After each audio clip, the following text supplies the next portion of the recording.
नमस्कार दर्शकबिन समय चक्रको नयाँ श्रृङ्खलामा यहाँलाई हार्दिक स्वागत गर्दछु। म विक्रम श्रेष्ठ। भुटानी शरणार्थीको नाममा नेपालीहरूलाई अमेरिका पठाउने धन्दामा लहरो तान्दा पहरो नै भत्किने निश्चित थियो। पहरो भत्किए भत्कियोस्, तर भ्रष्टहरू जेल परुन् भन्ने जनताको अभिलाषा बढेको थियो। प्रहरी हौसिएका थिए। धमाधम हाई प्रोफाइल भएका राजनीतिकर्मीहरूलाई पक्राउ गर्न पुर्जी काटिँदै थियो। तर 180 को स्पिडमा रहेको प्रहरी एकाएक ब्रेक लागेको स्थितिमा छ।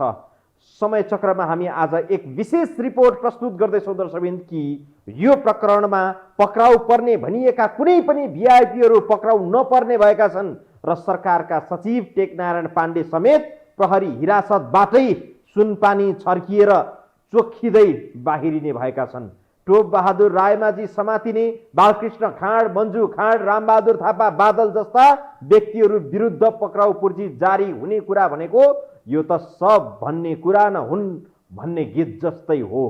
किनकि सरकारी वकिलको कार्यालयमा हाल जस्तो मिसिल तयार भइरहेको छ, हाल पक्राउ परेकाले जस्तो बयान दिइरहेका छन्, ती बयानले कुनै पनि भिआइपीहरूको नाम पोलिएको छैन। एक त उनीहरूले इन्कारी बयान दिएका छन् भने अर्कातिर पक्राउ परेका व्यक्तिहरूको बयान नै फेरिएको छ। पहिले जुन बयान थियो त्यस्तो छैन अहिले तयार भइरहेको बयान अथवा सरकारी वकिलको मिसिल। भिआइपीको लहरो तानिने भएपछि सबैजना तै चुप मै चुपको अवस्थामा पुगेका छन्। एउटा कुरा निश्चित हो कि दर्शकबिन, यी कोही पनि पक्राउ पर्नेवाला छैनन्। यसमा ढुक्क हुनुभयो हुन्छ। दुःखद घटना हो, दुःखद सूचना हो यो नेपाली जनको लागि। यति ठुलो भ्रष्टाचारको प्रकरणको फाइल खुल्दै गर्दा कुनै पनि भिआइपीहरू यसमा मुछिने छैनन्। यतिकै सामसुम पारिँदैछ यो घटना। सुरुमा हेर्नुहोस् यो रिपोर्ट। नक्कली भुटानी शरणार्थी प्रकरण टोप बहादुर रायमाझी, बालकृष्ण खाँड, मन्जु खाँड, आर्जु राणा जस्ता हाई प्रोफाइलहरूलाई अनुसन्धान प्रक्रियामा सहभागी नै नगराई सामसुम पारिँदैछ। मुख्य कुरा त प्रहरी अनुसन्धान हुँदै सरकारी वकिलको कार्यालयले तयार पारेको बकपत्र मिसिलमा कहीँ कतै ती हाई प्रोफाइलको नाम छैन। सञ्चार माध्यम र सामाजिक सञ्जालहरूमा जति नै यस्ता हाई प्रोफाइलहरू समातिँदै जेलमा जाकिँदै भनेर होहल्ला गरिए पनि सरकारी वकिलको कार्यालयमा बनिरहेको मिसिल त्यस्तो छैन। किनकि पक्राउ परेका व्यक्तिको बयान र ठगी विरुद्ध परेका उजुरी अहिले हाई प्रोफाइल भनेर नाम लिएका कुनै पनि व्यक्तिहरूमाथि किटानी छैन। न प्रहरीले हालसम्म कुनै बलियो दोषी प्रमाण नै फेला पारेका छन्। हाई प्रोफाइल भनेर बाहिरी चर्चा जे जस्तो भए पनि मुख्य कुरा दोषीलाई कारबाही गराउने भनेको सरकारी वकिलको कार्यालयमा तयार भएको मिसिल हो। तर त्यो मिसिल बाहिरी चर्चाभन्दा निकै पर छ। यसकारण पनि नक्कली भुटानी शरणार्थी प्रकरण मच्चियो थच्चियो हुने देखिन्छ। सरकारी वकिल कार्यालय विशेष स्रोतका अनुसार यो प्रकरणमा पक्राउ परेका 8 जनाले नै इन्कारी बयान दिएका छन्। उनीहरूले सुरुवाती दिनमा एकअर्काको पोल खोलाखोल गरेर झोसपोल गरे पनि अहिले तैचुप मैचुप छन्। कतै हाई प्रोफाइलहरू नै तानिने भएपछि उनीहरूको बकपत्र नै फेरिएको त होइन भने शङ्का पनि उब्जिएको छ। तर सामान्य प्रधानमन्त्रीज्यू आफैले म छोड्दिन समाउँछु भन्दै हिँड्ने कुराले नै यहाँ संशय निर्माण गरेको छ, प्रश्न सिर्जना भएको छ। कतै उहाँ पूर्वाग्रह राखेर सत्ता पक्षकासँग जोडिएकाहरूलाई उन्मुक्ति दिने र अन्य कतिपय मान्छेहरूसँग पूर्वाग्रह साध्ने, यस प्रकारको दूषित मनसाय कतै सरकारको छैन भन्ने कुरा देखिन थालेको छ। प्रहरी र सरकारी वकिल बसेर एकैपटक गरिएको बयानमा उनीहरूले आफूभन्दा माथिको व्यक्तिको नाम लिएका छैनन्। अहिले सञ्चार माध्यममा बाहिर सार्वजनिक भएको टोप बहादुरदेखि बालकृष्ण खाँडसम्मको विषय बाहिरी हाउ गुजिने हो। तर भित्री रूपमा उनीहरूलाई कानुनी कठघरामा उभ्याउने गरी न त बिचौलियाहरूले बकेका छन्, न त सोही अनुरूप मिसिल तयार भएको छ। यद्यपि यो प्रकरणमा मास्टरमाइन्ड मानिएका सानु भण्डारीले आफ्नो डायरीमा टोप बहादुरलाई रकम दिएको टिपोट भेटिएपछि अदालतले सोही आधारमा टोप बहादुर विरुद्ध पक्राउ पुर्जी जारी गरेको छ। तर बाहिरी रूपमा जति चर्चा र हाई प्रोफाइल समातिँदै भन्ने हल्ला छ, प्रहरी र सरकारी वकिल कार्यालयमा तयार भएको मिसिलको वजन त्यो तहमा छैन। आम नागरिकले नक्कली शरणार्थी प्रकरणलाई जुन नजरले हेरेर खबरदारी गरिरहेका छन्, बिचौलियाहरूको बकपत्रले मुद्दालाई तुहाउने र हाई प्रोफाइल भनिएकाहरूले उन्मुक्ति पाउने आशंका पैदा भएको छ। विगतका घटनाहरूलाई हेर्दाखेरि राज्य संयन्त्र, राज्यको संयन्त्रमा बसेका, सत्तामा बसेका व्यक्तिहरू अर्थात् राजनीतिको अपराधको राजनीतिकरण भइसके पछाडि एउटाले अर्कोलाई संरक्षण गर्ने, एउटाले अर्कोलाई कसरी हुन्छ बचाउनेतिर लाग्ने र भएका प्रमाणहरू नष्ट गर्ने, राज्य संयन्त्रको दुरुपयोग गर्ने कामहरू विगतमा जसरी भइरहेका छन् यसमा पनि नहोला भनेर भन्न सकिँदैन। यो मुद्दालाई कमजोर पार्न सक्ने अर्को एउटा आधारका रूपमा पीडितहरूको उजुरीलाई पनि लिन सकिन्छ। यतिका विषय सार्वजनिक भएर भागाभाग चल्दा पनि हामी ठगियौँ भनेर 1 दर्जनको हाराहारीमा मात्रै उजुरी परेको छ। त्यसमा पनि उनीहरूले यस घटनाका मास्टरमाइन्ड सानु भण्डारी र केशव दुलाल लगायतका बिचौलियामाथि उजुरी दिएका छन्। पीडितको उजुरी हेर्दा टोपबहादुर बालकृष्ण त होइन, नेपाल सरकारका बालवाला सचिव टेकनारायण पाण्डे समेत प्रहरी हिरासतबाटै सुनपानी छर्केर पुनः कार्यालयमा हाजिर हुन जाने स्थिति देखिएको छ र कारबाही चाहिँ ती भुरा माछाहरूमै सीमित हुने देखिएको छ। पीडितको उजुरी बिचौलियासम्म र बिचौलियाले भिआइपी भनिएकाहरूको नाम भित्रभित्रै दबाएर नउकलेपछि त्यहीँबाट किनारा लाग्ने अनुमान गरिएको हो। प्रहरीमा उजुरी दिएका पीडितहरूले टोपबहादुर रायमाझी, रामबहादुर थापा बादल वा बालकृष्ण खाँड र उनका परिवारबाट आफूहरू कहीँ कतै ठगिएको उल्लेख गरेका छैनन्। तथापि बिचौलियाहरूकै बीचबाट भने काङ्ग्रेस सभापति शेरबहादुर देउवा पत्नी आर्जु राणा र तत्कालीन गृहमन्त्री बालकृष्ण खाँड पत्नी मन्जुलाई रकम बुझाएको अडियो सार्वजनिक भएको छ। 1 मिनेट 30 सेकेन्डको अडियोमा पैसाको विषय भए पनि यसैका लागि भन्ने स्पष्ट खुलेको छैन। यसमा पनि प्रहरीले अनुसन्धान अगाडि बढाएको छैन। विकसित घटनाक्रमसम्म जोडिएको अर्को एउटा रोचक विषय के छ भने टोपबहादुर रायमाझीको छोराको नाममा काटिएको 1.5 करोडको चेक सार्वजनिक सञ्चार माध्यमबाट सार्वजनिक भए पनि बिचौलियाहरूले त्यसलाई प्रहरी समक्ष दोषी प्रमाणका रूपमा पेश गर्न सकेका छैनन्। यसले पनि गएको 1 हप्तामा भित्रभित्रै फरक स्वादको खिचडी पाक्दैछ भन्ने अड्कल काट्न मुस्किल छैन। अहिले मुखमा परेका टोपबहादुरलाई जाग्दा भोलि अरू पनि तानिने डरले सुरुका दिनमा 180 को स्पिडमा दौडिएको अनुसन्धान प्रक्रिया अहिले सुस्त गतिमा छ। यो विगत समयदेखि नै नेपालीहरूलाई नक्कली शरणार्थी बनाएर चाहिँ अमेरिका, विशेष त अमेरिका पठाउँछु भनेर चाहिँ आम नागरिकहरूबाट पैसा उठाइयो, ठगी भएको छन् धेरै नेपालीहरू भन्ने खालको कुराहरू आयो। यसमा नेपाल प्रहरीले अनुसन्धान गरिरहेछ। बाहिरी रूपमा सचिव टेकनारायण पाण्डे मार्फत डिल भएर तत्कालीन गृहमन्त्री खाँडसम्म रकम पुगेको गाईगुई चलिरहेका बेला प्रहरी र सरकारी वकिल कार्यालयमा तयार भएको मिसिलमा भने खाँडको नाम मुछिएको छैन। खाँड गृहमन्त्री भएकै बखत पाण्डे गृह सचिव भएर गएका थिए। पाण्डेलाई खाँडको विश्वासपात्रका रूपमा लिइन्छ। स्रोतका अनुसार ठगी, सङ्गठित अपराध, अख्तियार दुरुपयोग र सम्पत्ति शुद्धिकरण लगायत एकैपटक 4 किसिमका मुद्दा अगाडि बढाउने तयारी छ। तर सामाजिक सञ्जाल, सार्वजनिक सञ्चार माध्यम र बाहिर हल्लाले जुन हङ्गामा पिटेको छ, कानुनत मुद्दाको ओजन एकदमै कम भारमा अगाडि बढेको देखिन्छ। जनताले नक्कली शरणार्थी प्रकरणमा ठुला माछा बल्छीमा पर्ने अड्कल काटिरहेका बेला उजुरीकर्ता र बिचौलियाहरूको बयानले टोपबहादुर जस्ताहरू बल्छी चुडाएर भाग्न सफल हुने देखिन्छ।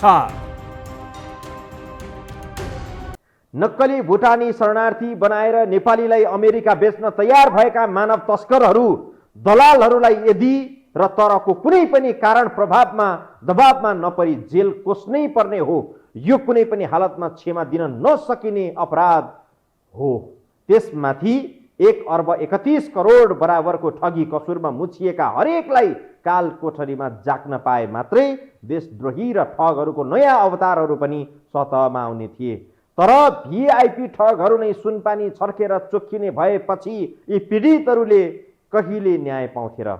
यो प्रकरणको ठुला अपराधीहरू कसरी जालो बाटो उम्किँदैछन्, साना शक्तिहीन अपराधीहरू मात्रै जाकिँदैछन् भन्ने प्रश्न बनाएको छ। हामी बाँकी प्रसङ्ग जोड्नेछौँ ब्रेकपछि।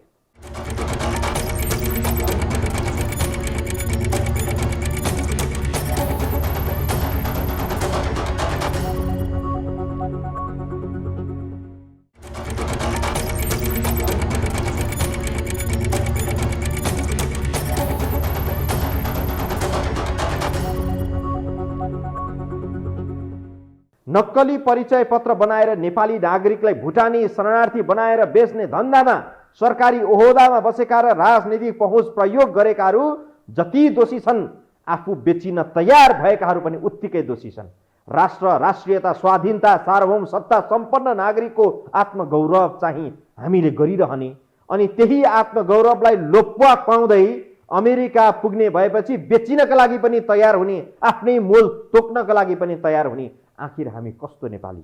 अहिले अमेरिका उड्न नपाएपछि कोको होलो मचाउँदै हामी पीडित भयौँ भन्दै हार गुहार गर्ने पीडित भनाउँदाहरूलाई पनि कारबाहीको भागीदार बनाइनुपर्छ, किनकि अमेरिका पुग्न पाउने भएपछि शरणार्थी बन्न पनि तयार। घुस दिने र लिने दुवै भ्रष्टहरू हुन्। यस्ता भ्रष्ट आचरण भएकाहरूलाई कडा कारबाही कडा दण्ड हुन जरुरी छ। तर एमाले अध्यक्ष केपी शर्मा ओली जसले खुब राष्ट्रियताको तर्क गर्छन् उनैले राष्ट्रिय बेइज्जत र अपराध गर्नेलाई काखी च्यापेर सुरक्षा दिइरहेका छन्। बाँकी हेरौँ यो रिपोर्टमा। तत्कालीन माओवादीले मुलुकमा 10 वर्षीय सशस्त्र जनयुद्ध छेड्दा प्रहरीसँग लुकामारी खेल्न खप्पिस टोपबहादुर रायमाझी भूमिगत जीवनपछि फेरि एकपटक भूमिगत छन्। बच्चालाई चकलेट खुवाएर फकाए जस्तै आफूलाई पक्रिन गएका प्रहरीलाई फिर्ता पठाएका छन्। बाहिरी आवरण हेर्दा प्रहरी भन्दा टाढा छन् टोपबहादुर रायमाझी। त्यसो भए उनी कहाँ छन् त? अड्कल काट्नु अघि उनकै पार्टी अध्यक्ष केपी शर्मा ओलीपट्टि एकपटक फर्कियौँ है त। माओवादी पृष्ठभूमिका टोपबहादुर तत्कालीन नेकपा फुटेर माओवादी र एमाले आफ्नो आफ्नो कित्तामा फर्किएपछि माओवादीतिर नगएर एमाले क्याम्पमै बसे। ओलीको छत्रछारीमा हुर्केका टोपबहादुर अहिले एमालेको पार्टी सचिव हुन्। तर नक्कली भुटानी शरणार्थी प्रकरणमा टोपबहादुर विरुद्ध पक्राउ पूर्ति जारी भएपछि एमाले विरुद्धमा यसले जति तरङ्ग ल्याएको छ त्योभन्दा बढी पार्टी अध्यक्ष ओली रन्थनिएका छन्। उनले 3 दिनको बीचमा यही विषयलाई लिएर 2 पटक प्रधानमन्त्री पुष्पकमल दाहाल प्रचण्डसँग 1-to-1 संवाद नै गरे। आफ्ना पार्टीका नेता र कार्यकर्ताका लागि दिलो ज्यान दिएर पहिला आफू छाती थाप्ने ओलीको आश्वासनले टाप कसेका टोपबहादुर उनकै छारीमा रहेको धेरैको अड्कल छ। ओली त्यस्ता व्यक्ति हुन् जो आफ्नो भक्तिगान गर्ने मान्छेलाई जस्तै अपराध गरेर आएको भए पनि एकचोटि काँध थाप्छन्।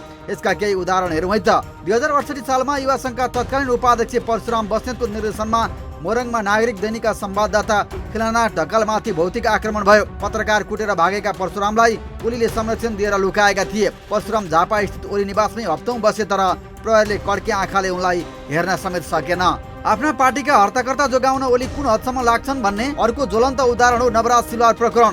नेपाल प्रहरीका पूर्व डिआइजी नवराज सिलवालले आइजिपी बडुवाका लागि कागजात कृत्य गरेको ठहर भएपछि उनी विरुद्ध पक्राउ पूर्ति जारी भयो। तर 2074 सालको आम निर्वाचनमा ललितपुर क्षेत्र नम्बर 3बाट टिकट दिएर ओलीले सिलवाललाई सांसद बनाए। फरार सूचीका सिलवाल एकाएक चुनाव जितेर ओलीसँगै एकैपटक संसद छिरे। तर अगौटे पछिटे प्रहरी नै फरार सूचीका व्यक्तिलाई पक्राउ गर्नुको साटो सलाम ठोक्न बाध्य भए। त्यसपछि यो विषय पनि यसै डिसमिस भयो। यो त अलि पुरानो भयो। हालसालै पनि आफ्ना सांसद लक्ष्मी महतो कोइरीलाई ओलीले नै संरक्षण गरेको आरोप छ। असै थमन विकको हत्यामा आरोपी फरार सूचीका कोइरी पटक पटक संसदमा उपस्थित हुँदा पनि प्रहरीले पक्राउ गर्न नसक्नुको पछाडि ओलीको ओतले काम गरेको छ भन्ने बुझ्न मुस्किल छैन। विगतका नजिर हेर्दा अपराध कर्ममा मुछिएका आफ्ना पार्टीका नेता कार्यकर्तामाथि काठ थाप्दै आएका ओलीमाथि अहिले टोपबहादुर आइलागेका छन्। तर यस अघिका घटनालाई सहजै सल्टाएका ओलीले टोपबहादुर जोगाउने कुरामा पनि धेरै शङ्का गरिरहनु नपर्ला। दिलो ज्यान दिएर अपराधी जोगाउन लाग्ने ओली यो मिसनमा पनि सफल हुने देखिन्छ। अनि यो त अहिलेका गतिविधिहरूले छर्लङ्ग छ नि सबै सामु। कसरी नेताहरू एक आपसमा बचाउनका लागि लाग्दा रहेछन्, कसरी डाकछोप गर्न लाग्दा रहेछन् भन्ने कुरा त हामी सबैले छर्लङ्गै देखिराखेका छौँ। त्यसैले मैले भनेको कुरा राजनीतिकको अपराधीकरण र अपराधको राजनीतिकरण यो नै अहिलेको ठुलो चुनौती हो। यसर्थ ओलीको विशेषता नै के हो भने आफ्ना नजिकका नेता कार्यकर्ता जसले आफूलाई सङ्कटमा साथ दिए उनीहरूलाई अप्ठ्यारो पर्दा पनि आफूले दिलो ज्यान लगाएर साथ दिनुपर्छ भन्ने हो। विभिन्न अपराध कर्ममा मुछिएका व्यक्तिहरूको संरक्षणमा मात्र होइन, अप्ठ्यारो परेका बेला पनि आफ्ना नजिकका विश्वास पात्रलाई भयभरको सुविधा र अवसर प्रदान गर्ने आफ्नो आलोचना गर्ने नेता कार्यकर्ता जो भए पनि डाँडा काट्ने गरी लखेट्ने प्रवृत्ति अहिले पनि एमाले भित्र देखिन्छ। भीम रावलहरू यसैको उदाहरण हुन्। माधव नेपाल र घनश्याम भुसालले त पार्टी नै छाडेर हिँड्नु पर्यो। अहिले एमालेमा अपवादका भीम रावलहरू बाहेक अधिकांश ओलीको स्तुति गान गर्नेहरू मात्रै देखिन्छन्। टोपबहादुर रायमाझीहरू पनि तिनै स्तुत गान गर्ने र ओलीलाई दुःख परेका बेलामा हात समाउने व्यक्तिहरू हुन्। भले उनीहरू माओवादीमा थिए तर मन्त्री पदकै लागि माओवादीबाट ओलीसँग सती गएकाहरू अहिले ओलीको प्राण प्यारो बनेका छन्। यतिसम्म कि प्रहरीले 28 सक्दा समेत छाड्ने स्थिति बन्यो। बुधबार अर्घाखाँचीको एक कार्यक्रममा विशेष अतिथि बनेर पुगेका टोपबहादुर त्यस यता फरार छन्। अर्घाखाँचीको कार्यक्रम सकेर उनी त्यसै दिन राति काठमाडौँ आउने तयारीमा थिए। सोही अनुसार उनले भैरवबाट काठमाडौँ आउनको लागि ट्रेनको टिकट समेत काटेका थिए। तर उनी साँझ पर्दै गएपछि एकाएक सम्पर्क विहीन भए।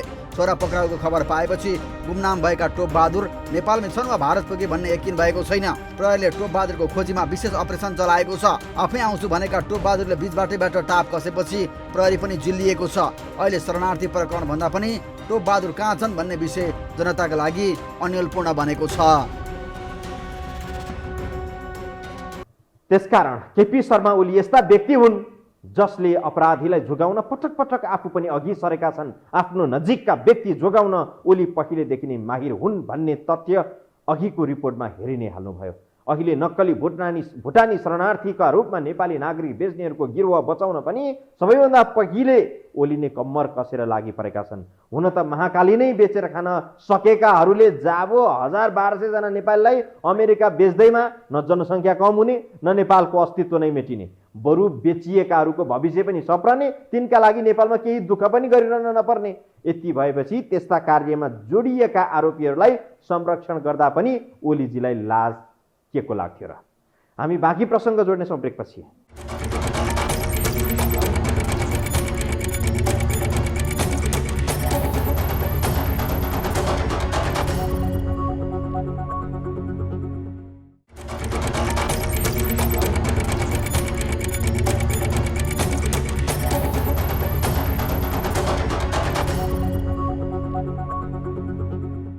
नेपालीमा एउटा उखान छ दर्शकबिन, जो होचो उसैलाई घोचो।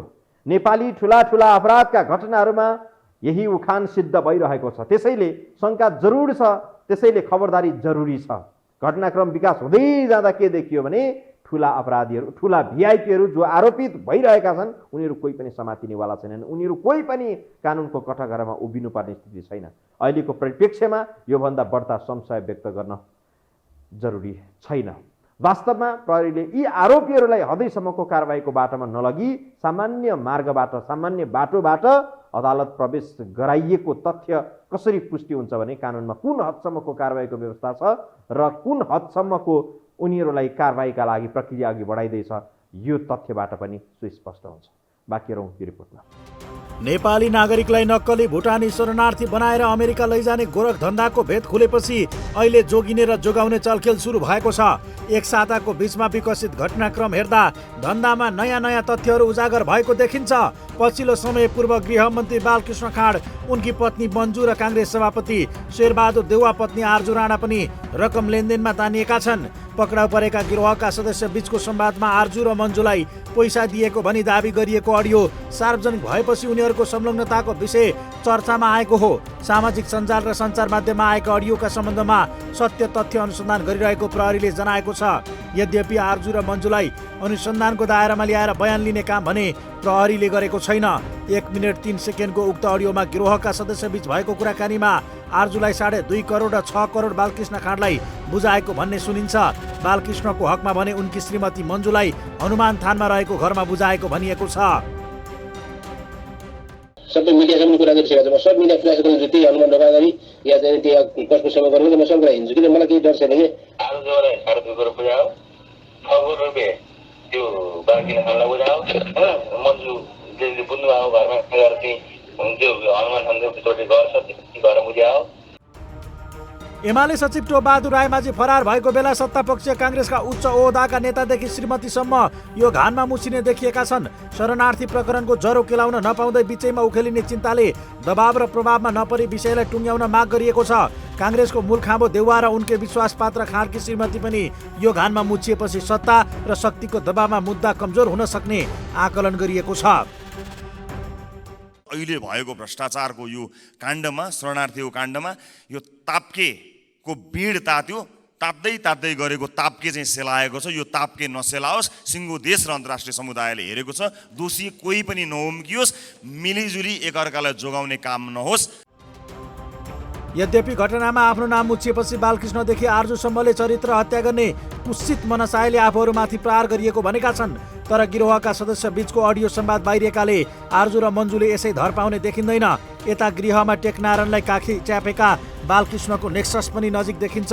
उनले आफ्नो निकट भएकै कारण टेकनारायणलाई गृहमा लगेको गाईगुई छ। अहिले शरणार्थी प्रकरणको यो लहरोमा बिचौलिया कर्मचारीदेखि पूर्व मन्त्रीसम्म घसेटिएका छन्। यस प्रकरणको अनुसन्धान जिल्ला प्रहरी परिसर काठमाडौँले गरिरहेको छ। प्रहरीले अहिलेसम्म 8 जनालाई पक्राउ गरेको छ, जसमध्ये केही उच्च पदस्थसँग सम्बन्धित व्यक्तिहरू समेत छन्। पक्राउ पर्नेमा सुजाता कोइरालाका पूर्व स्वकीय सचिव केशव दुलाल, सानु भण्डारी, टङ्क कुमार गुरुङ, पूर्व गृहमन्त्री रामबहादुर थापा, बादलका सुरक्षा सल्लाहकार इन्द्रजित राई, एमाले सचिव टोपबहादुर रायमाझीका छोरा सन्दीप रायमाझी, पूर्व गृह सचिव टेकनारायण पाण्डे, सन्देश शर्मा र सागर राई छन्। उनीहरू विरुद्ध 1 हप्ताको म्याद थप गरेर अनुसन्धान अगाडि बढाइएको छ।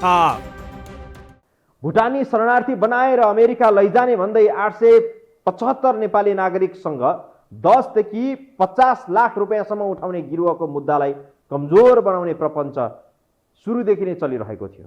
गिरोहलाई संरक्षण गर्ने तथा गृह मन्त्रालयका गोप्य नीति निर्णय उपलब्ध गराउने प्रशासनिक अनि राजनैतिक नेतृत्वलाई जोगाउन प्रहरीले फाइलै कमजोर बनाउन सुरुदेखि नै प्रक्रिया थालेको शङ्का पनि पैदा भएको थियो। त्यो अहिले पुष्टि भइरहेको छ। लहरो पहरो तानिएर हाई प्रोफाइलहरू एकैपटक प्रहरी खोरमा जाकिने स्थिति सिर्जना भएपछि अहिले नेतृत्वको उपल्लो तहमा भुइँचालो गएको छ। आतंकित बनेका छन्।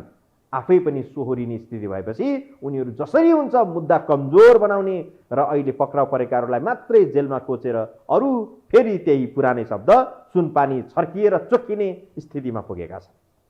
अवस्था दर्शक आजलाई समय चक्र यति नै। बिदा दिनुहोस्। नमस्कार।